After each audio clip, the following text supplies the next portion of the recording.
Mis grandes amigos, oyentes, estudiantes, escucha de este programa, Inyección de Esperanza y el estudio del Evangelio de nuestro amado Yahushua HaMashiach según Marcos. ¿Qué tal? ¿Cómo están? Una vez más aquí es el día de estudio de la Besorá Olam, el Evangelio del Reino, que ha hablado Yahushua HaMashiach y ha sido recopilado, escrito, narrado, documentado por Marcos Mordejai. Así que un cordial abrazo rompeespalda para todos ustedes. Aquí ya estamos listos, prestos para continuar con nuestro estudio, mis queridos oyentes. Gracias por estar allí. Gracias a los nuevos integrantes por la confianza, ¿sí? A los que se van sumando a este chat, al grupo Inyección de Esperanza, estudio de exégesis hebrea. Es un grupo donde nos alimentamos, nos capacitamos, crecemos en el conocimiento de las Sagradas Escrituras. Vamos a lo profundo y buscamos la correcta interpretación y usamos los textos bíblicos más acercados al original posible. Excelente. ¿Qué tal? ¿Cómo estamos? Más 595-985-162-975, línea de contacto, línea personal. Muchísimas gracias, hermanos queridos. Vamos llevando en cuenta ya también las preguntas de los estudiantes, anotando ya y respondiendo algunos en el programa. Otros será respondido después del estudio. Si hay preguntas, se debe de responder, mis queridos oyentes. Agradezco sus donativos y ofrendas, hermanos míos, a través de la línea personal. A los hermanos de Paraguay me están apoyando a través de giro personal. Al más 595-985-162-975. También a los que me están apoyando a través de giro Tigo al 0985 68 98 24, 0985 68 98 24, línea Tigo para giro Tigo. A los hermanos queridos del extranjero que están también aquí estudiando en el grupo y me están apoyando a través del sistema Western Union, les agradezco muchísimo. Gracias a todos ustedes. Bueno, así que hay también propuestas aquí. Buenísima la propuesta. Pero esto sería como para Facebook, hacer un estilo programa radial con preguntas, respuestas y consejos bíblicos por Facebook, para animar también a muchos que están allí y que no conocen de estos estudios y estas verdades. Bueno, realmente es una muy buena propuesta. Yo ya lo estuve pensando, estoy en oración con eso. Justamente esta mañanita de madrugada estuve orando, analizando todas estas cuestiones y sí, se podría hacer más adelante. Entonces, lo que según entiendo se puede enviar mensajes de preguntas y mensajes de pedir consejos, por ejemplo, al más 595-985-162-975, y cuando se entra en vivo en Facebook en formato radio, pues se lee y se explica allí, y eso va a quedar ahí en Facebook y bueno, muchos de los que escuchan van a aprender también y quizás los consejos les sirvan. Muchísimas gracias por ¿cómo se dice esto? Por la sugerencia, y voy a estar avisando cuándo podríamos hacer eso. Tengo que ver si es posible Radio Face, ¿sí? Bueno, gracias entonces. A ver qué más tenemos aquí. Bueno, esto más adelante, quizás más adelante lo vamos a tener también en la página de de YouTube, pero ahora mismo no, ahora mismo no. Más adelante, probablemente cuando llegue el momento, vamos a estar cargando esto también ahí en la página de YouTube, Emilio Vázquez, Inyección de Esperanza. En Facebook, Emilio Vázquez, excelente. Bueno, vamos a continuar entonces con el estudio de Marcos, capítulo 3, que dice acá, sí, pueden seguir enviando las preguntas, no hay ningún drama, como se dice. Yo voy a estar, como siempre, como es habitual también, mirando las preguntas, buscando las respuestas, y dando la respuesta también dentro del programa. Depende si es que conlleva con el capítulo o el versículo en cuestión, ¿sí? Muy bien. Marcos capítulo 3, aquí arranca con el Mesías entrando en la sinagoga, y dice que había allí un hombre que tenía seca una mano paralizada, ¿sí? Sí, una mano que no, una mano paralizada podría ser. La, para entenderlo un poco mejor, se le secó, se le paralizó, no, estaba inactivo esa mano. Alguien hacía ahí una pregunta, a ver, acá dice: otro día entró el Mesías en la sinagoga y se encontró con un hombre que tenía la mano, ahí está, paralizada. Excelente, esta es la transliteración en la Biblia latinoamericana. Paralizada, esa es la palabra correcta. Estaba paralizada la mano del varón. Depende de las versiones, voy a ir también mirando un poquito. Si hacen las preguntas, por favor díganme en qué versión está usando, qué versión bíblica están usando. Sí, paralizada, dice Lavín. No está mal.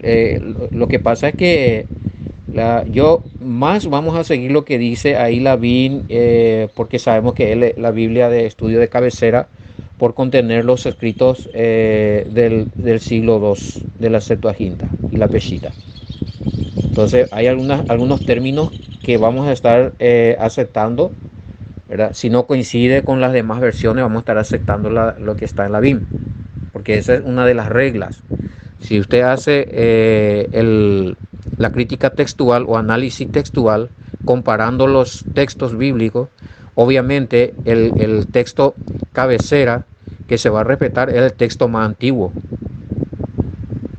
Así que esa es la regla y eso vamos a estar aplicando aquí. Había otra pregunta que me decía, bueno, esto referente al que tenía la mano seca, era en el día de reposo, ¿verdad? Sí, tenía la mano seca, estaba en la sinagoga. O sea, alguien estaba preguntando, ¿por qué no le sanaban?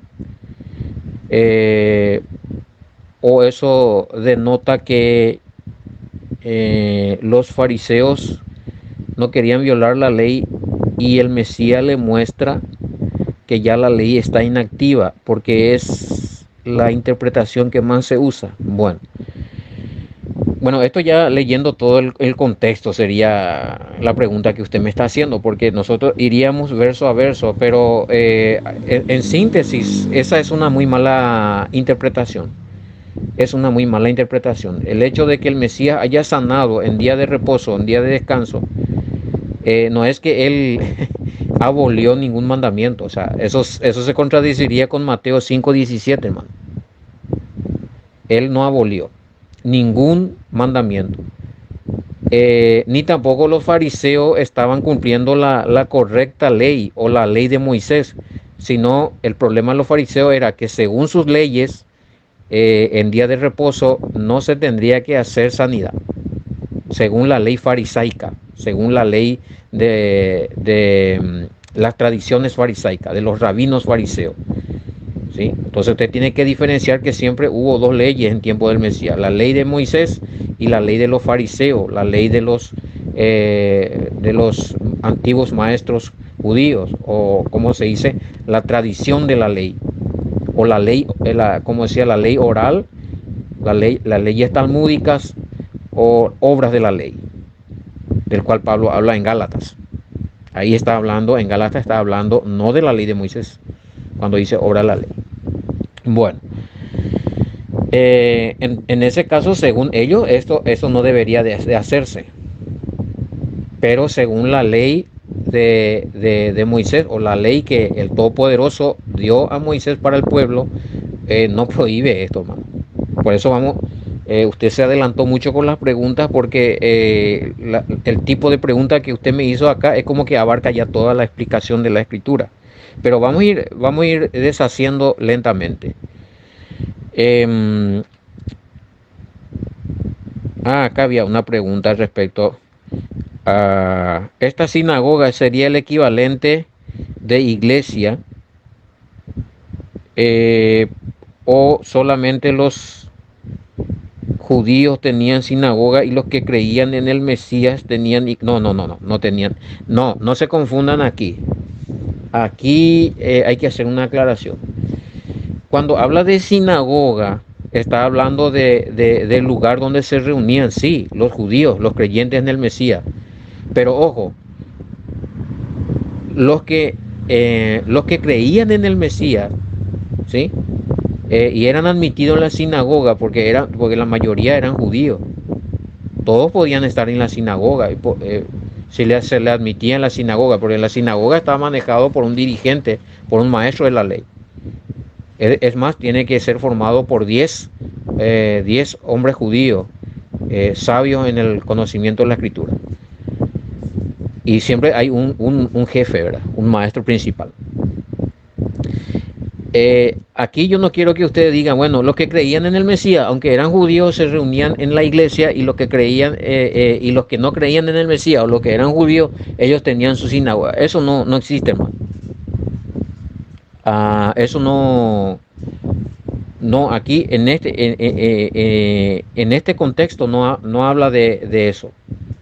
En ese momento no existía una iglesia o un lugar de creyentes que creían en el Mesías, y aunque eran judíos tenía que creer otra cosa o cumplir otra cosa.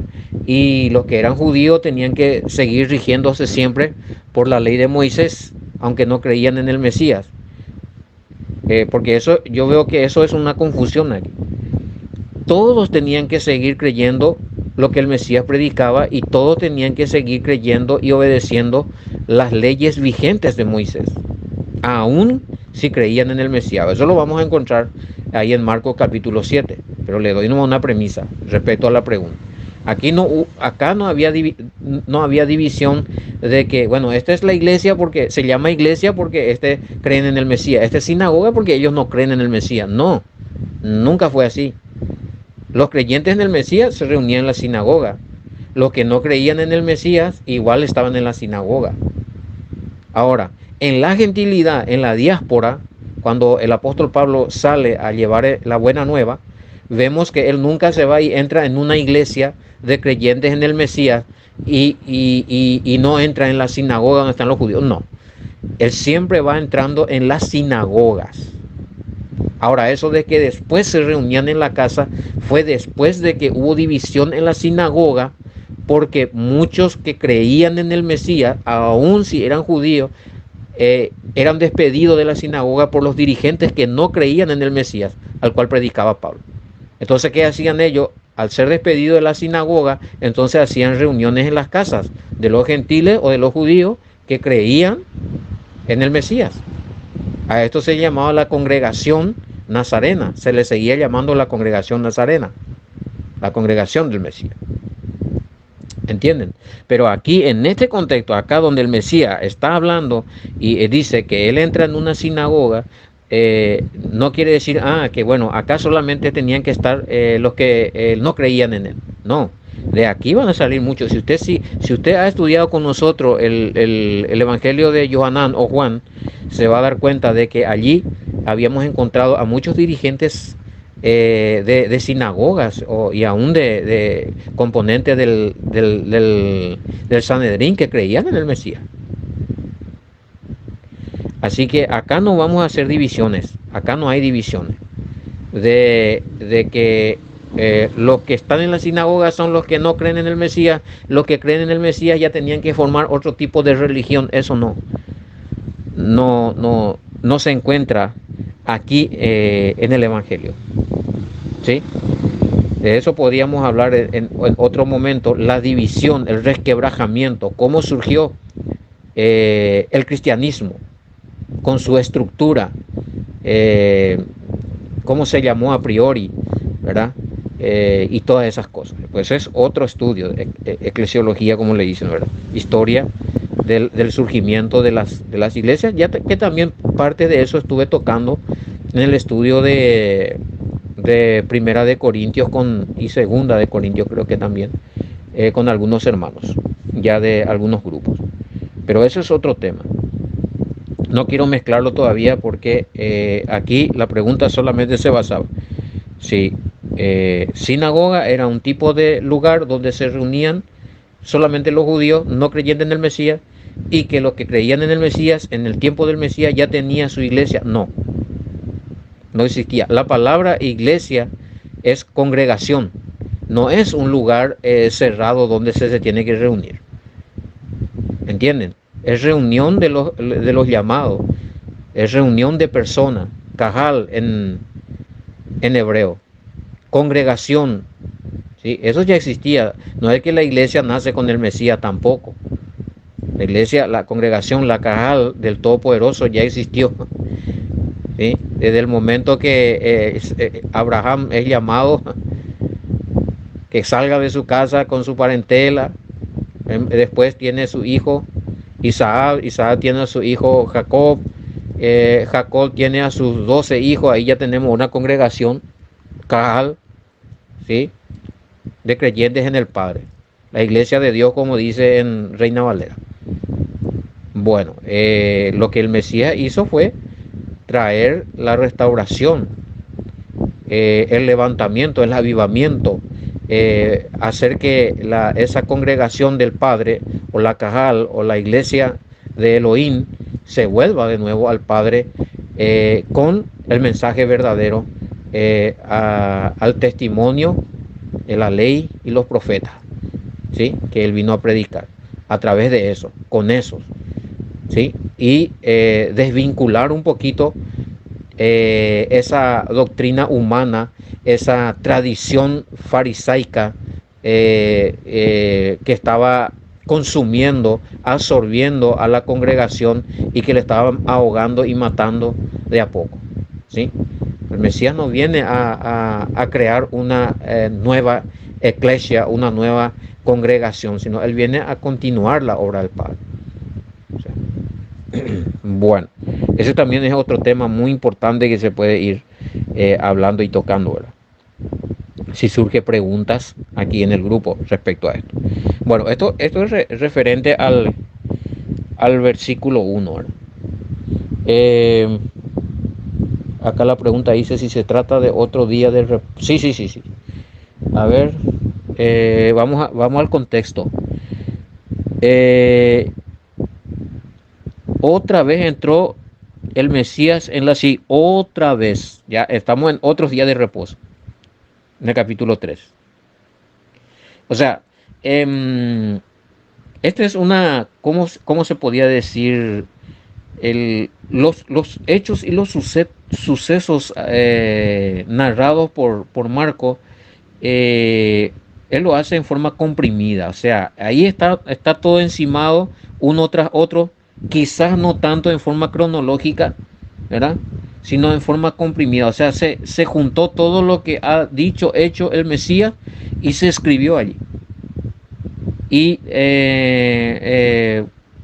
vemos en una narrativa, vemos en un Shabbat un suceso, un acontecimiento, una discusión y podemos encontrar otro Shabbat otra vez,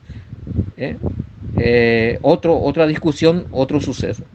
Aquí en este caso pasaron una semana quizás, porque ahí no especifica, porque acá dice, otra vez entró el Mesías en la sinagoga. Y había allí un hombre que tenía seca una mano. Y le acechaban para ver si en el día de reposo le sanaría a fin de poder acusarle.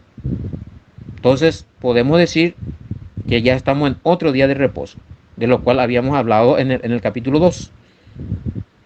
Quizás ha pasado, no dice, quizás ha pasado una semana, 7 días, o quizás pasó más. Pero lo importante es aquí recolectar los hechos y extraer el mensaje, el Midrash, el Midrashim, que sería el mensaje que trae la escritura. ¿Para qué se reunían también? Algunos dicen, para ver si en el día de reposo le sanaría a fin de qué? Acusarle. ¿De qué querían acusarle? ¿Sí? De violar las leyes. ¿Pero qué ley? Ya están acostumbrados a esto, ¿verdad? Sabían que ellos querían acusarle. Si el Mesías hacía sanidad en el día de reposo, ellos le iban a acusar de violador de la ley, pero violador de la ley de los fariseos, de los rabinos, ¿sí? De los padres antiguos judíos, de su Talmud, de su dogma, de su interpretación, pero no, el Mesías jamás que va a violar la pura ley de Elohim o la ley de Moisés o la Torah. No. Entonces ellos estaban muy engañados, porque ellos pensaban que las leyes rabínicas o las leyes talmúdicas o las leyes tradicionales, las leyes y tradiciones de los padres fariseos antiguos estaban a la misma altura que la ley de Moisés. Ellos creían que tenían el mismo peso. Y muchas veces, obedeciendo las leyes de los rabinos, desobedecían la ley de Moisés, que fue dado por el Padre. Imagínense. Los fariseos no practican la sanidad en el día de reposo, pero es una ley interna judaica, ya que la Torá o ley de Moisés no prohíbe hacer ese tipo de bien en el día de reposo. Es evidente que la religión extrema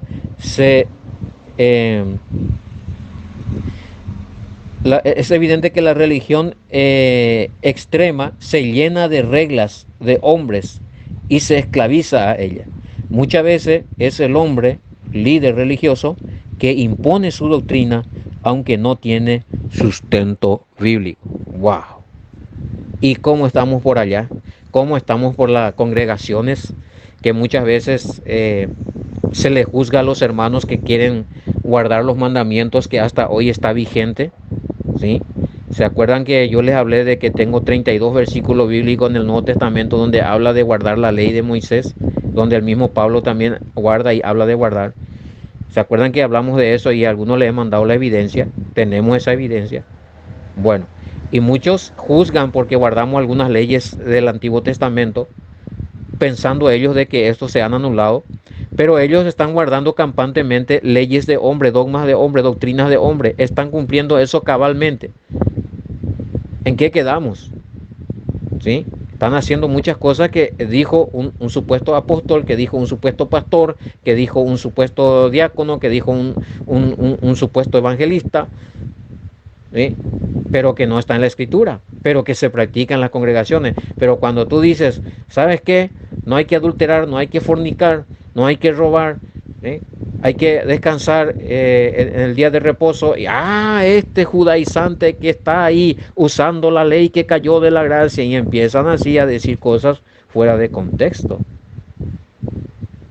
Y ellos cumpliendo campantemente mandamientos de hombres modernos, actuales, ¿sí? Pero no, ellos no están en pecado. Ellos no caen de la gracia, pero sin embargo lo que ellos hacen no está escrituralmente ordenado por el Padre, ni por el Mesías, ni por ningún apóstol. Ven que hay contradicciones muchas veces. Bueno, en cuanto a al versículo, en cuanto al versículo 3. Luego avanzamos, dice, entonces le dijo al hombre que tenía la mano seca, levántate y ponte en medio. Sí, ¿por qué? Porque, como ya dijimos, los demás estaban allí para juzgar, los demás estaban allí para aplicar reglas y mandamientos de hombre, para acusar según mandamientos de hombre. El Mesías, enviado por el Padre, obedeciendo al Padre, con el propósito del Padre, ¿qué le dice al varón? ¿Mm? Levántate y ponte en el medio. Ya me imagino los ojos, sí, de malicia, acusadores allí. Verso 4, y les dijo, a modo de pregunta, a todos estos fariseos, a estos maestros de la ley, a estos supuestos santos obedientes, ¿qué le dice? ¿Qué le pregunta? ¿Está permitido en los días de reposo hacer el bien o hacer el mal? ¿Salvar la vida o quitarla? Qué pregunta tremenda. Según la ley de Moisés, le está diciendo acá. Es lo que le está queriendo decir. ¿Está permitido hacer el bien? ¿Está prohibido hacer el bien o está permitido? O sea, le pone en jaque. Pero al Mesías le está pidiendo evidencia escritural de la ley de Moisés. En el contexto hebreo estamos en la exégesis hebrea, sin salir del contexto de la discusión. ¿Qué le está pidiendo? ¿Qué tipo de pregunta le hace el Mesías? ¿Está permitido en el día o en los días de reposo hacer el bien o hacer el mal? ¿Salvar la vida o quitarla? ¿Por qué se callaron? Porque no tenían escritura inspirada, no tenían forma de refutar al Mesías bíblicamente, o según la ley de Moisés no podían hacerlo. No podían decir, bueno, Levítico dice que usted no puede hacer eso, Número dice que usted no puede hacer eso, Éxodo dice que usted no puede. No podían decir ellos eso. Lo que sí podían hacer, bueno, según nuestros padres, sabios, rabinos, según la tradición de nuestros padres rabinos, bueno, eso no era para el Mesías excusa, no era refutación, porque era mandamiento de hombre. Por favor, adelántense y lean Marcos capítulo 7. Entonces, cuando no tenemos forma de refutar lo escritural, nos callamos, porque no tenemos defensa, no hay caso, no podemos defender lo indefendible. Verso 5. Entonces, mirándolos alrededor con enojo, entristecido por la dureza de sus corazones, dijo al hombre, extiende tu mano. Y él la extendió, y la mano le fue restaurada, sana. Y salidos los fariseos, tomaron consejo con los herodianos contra él para destruirle. Tremenda maldad. Ni siquiera se arrodillaron, levantaron la mano y dijeron, gracias Padre bendito Yahweh, porque has hecho una obra de maravilla, usando la mano de tu hijo para sanar a este varón necesitado que toda la vida ha venido en esta sinagoga y nunca ha recibido un milagro. Ni siquiera eso reconocieron, papá. ¿Cuánto hace que ese varón estaba en esa sinagoga? ¿Cuánto tiempo ha venido allí? Nunca recibió un milagro, porque nada de milagro salía de la mano de los fariseos, porque estaban violentando, estaban en desobediencia, estaban contrariando los mandamientos del Padre. Entonces se basaban mucho en doctrinas humanas. Se pasaban juzgando y decretando leyes contra hombres y mujeres que ante la ley del Padre no tenían que ser tratados rigurosamente, pero según la ley de ellos sí. Eso se pasaban haciendo y no ocurría milagro. Porque si había milagro constante en esa congregación, en esa sinagoga, ya este varón hace tiempo se hubiera sanado, pero no. Entonces el Mesías le pone en medio de ellos para que todos lo vean, ¿sí? Y miró con tristeza y enojo a la vez por la forma de incompasión, de no amar al prójimo de esas personas que estaban allí, sino que estaban cegados por sus cargos, por su posición, por su comodidad y por su religión, por su doctrina. Duro, doloroso. El Mesías sufrió por eso. Miren, dice que él estaba enojado y con tristeza, ¿sí?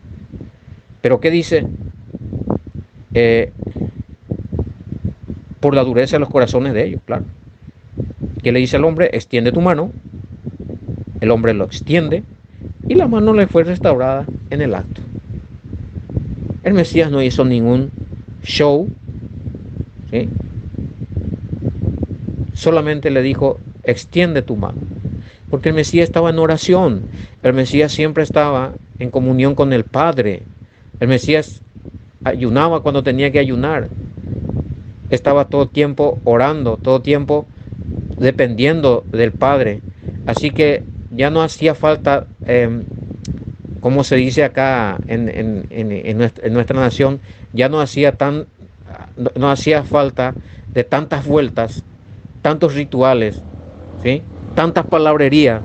Simplemente decirle al hombre, extiende tu mano con una autoridad de que ese hombre entienda de que va a haber sanidad en su vida. Y él lo hizo así. ¿Y qué sucedió?